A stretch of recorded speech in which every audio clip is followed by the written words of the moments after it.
Transform flat text into an organic part of any surface with this Photoshop deep dive. First, grab your type tool and click directly onto your image where you want your text to begin. Type out your desired text. Don't worry about perfection just yet, we'll refine it. Now, to make our text conform to the surface's shape, we need to distort it. Go to Edit, then Transform, and select Warp. This Warp tool is our key to realistic integration. You'll see a grid with points you can manipulate. Drag these points to follow the contours and perspective of your chosen surface. For example, if you're placing text on a curved wall, you'll warp the letters to mimic that curvature.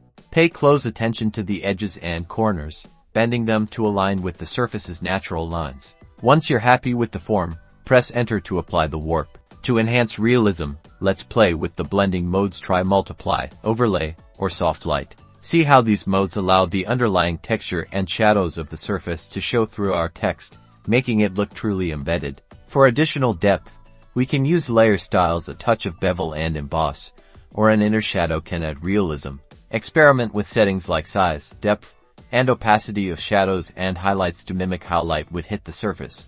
And there you have it, text that doesn't just sit on the surface, but truly becomes a part of it.